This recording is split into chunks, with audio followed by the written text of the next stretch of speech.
Welcome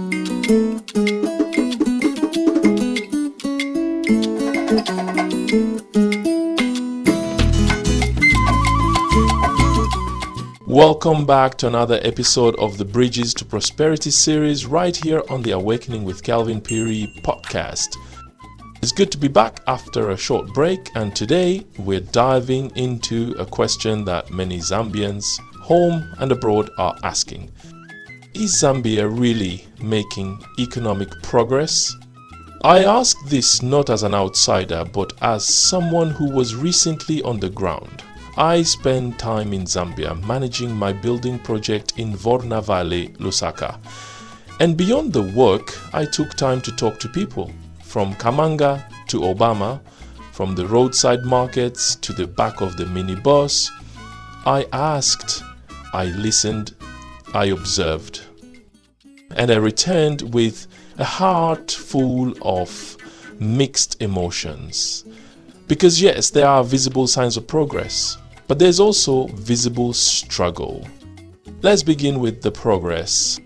According to the Zambia Statistics Agency's monthly bulletin, inflation has begun to ease.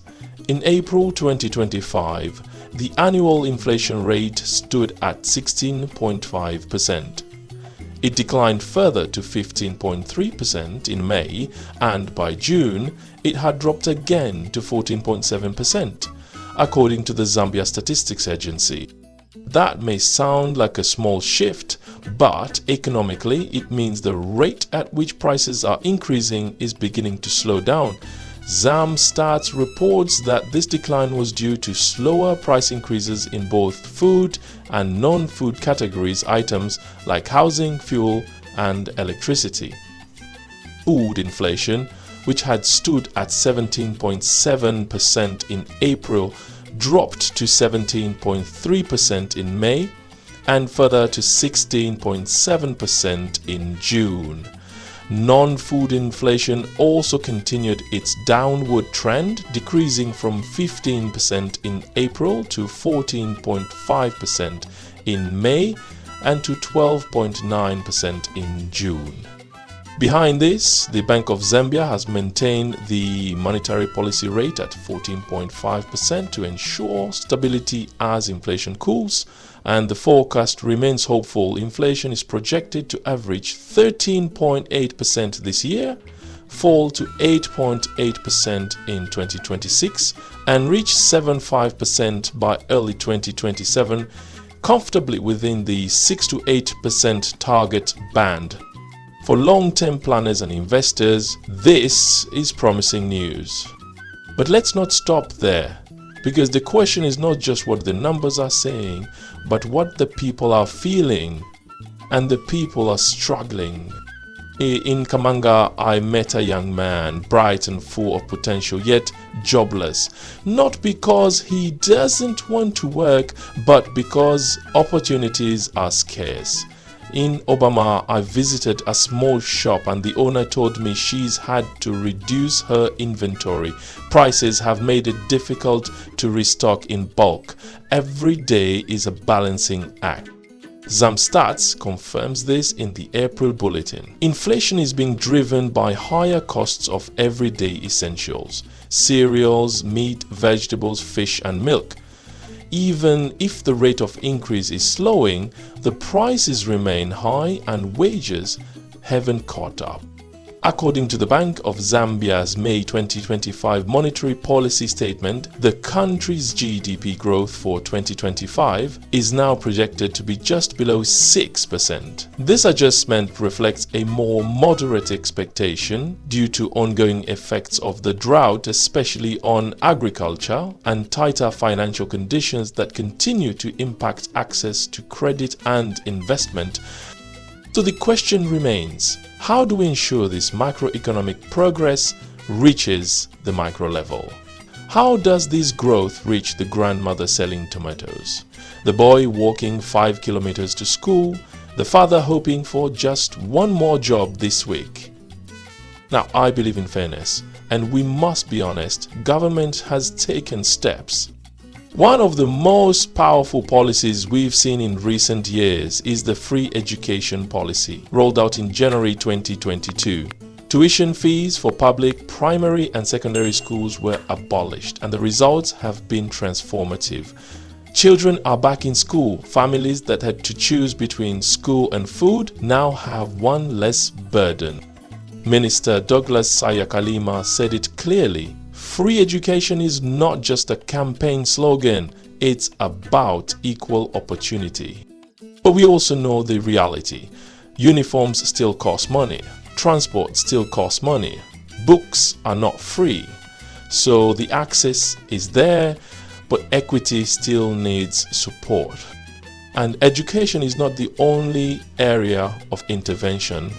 The Social Cash Transfer Program continues to support vulnerable households. In many districts, this monthly support is not a luxury, it's survival.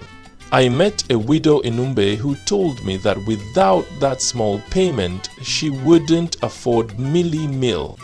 Then there's the Cash for Work program. It's happening right now, especially in drought-affected areas. It allows people to earn income while doing meaningful work, clearing roads, rehabilitating drains, maintaining community facilities. It's not just handouts, it's dignity, it's structure, it's income tied to impact. For vulnerable farmers, the Food Security Pack has brought seeds, fertilizer and farming tools. Even in a tough year like this, some households can still grow food because of this intervention. And in response to the ongoing drought, government has also rolled out emergency measures, rehabilitating boreholes, providing clean drinking water, and distributing food and cash in areas most affected. Are these perfect? No, but they matter. They show that government is not sleeping, that there is an effort to reach the grassroots. Now, let me be clear, I'm not here to defend anyone. I'm not here to attack anyone. I'm here to reflect with you, to ask what more can we do? Because yes, government is doing its part. But is it enough to say they are working on it? Is it enough to blame leaders when we have some power in our own hands? What are we doing? I gave an old man 2 kwacha in Obama, and his gratitude shook me. I gave a woman 50 kwacha and told her to keep the change. She looked at me like I had changed her entire week. We say Zambia shall be saved. We say one Zambia, one nation. But do we live it? Can you offer someone a meal this week? Can you pay school fees for a cousin back home? Can you share your skills with a local business or youth group? This is not about charity. It's about ownership. About asking ourselves, what can I do where I am with what I have? Before we wrap up, let me say this clearly. The views shared in this podcast are based on official data from the Zambia Statistics Agency, public policy sources, and my personal observations. This is not financial advice. It's a call to think, to act, to care. This has been Bridges to Prosperity, and I'm your host, Kelvin Phiri. Let's keep questioning, let's keep building, let's keep lifting one another. Because it's not enough to wait for help, we must become the help. If this episode sparked a thought, helped you reflect, or challenged your perspective, please subscribe to the podcast, share it with your network, and leave a comment. Your feedback helps shape the conversation. So head to the comment section, I'd love to know. What's one thing you believe we as Zambians can start doing today to build a more inclusive future? And if you're listening from the diaspora, how are you contributing to the story of Zambia from where you are? Let's keep the conversation going. Until next time, God bless you, and let's keep building bridges to prosperity.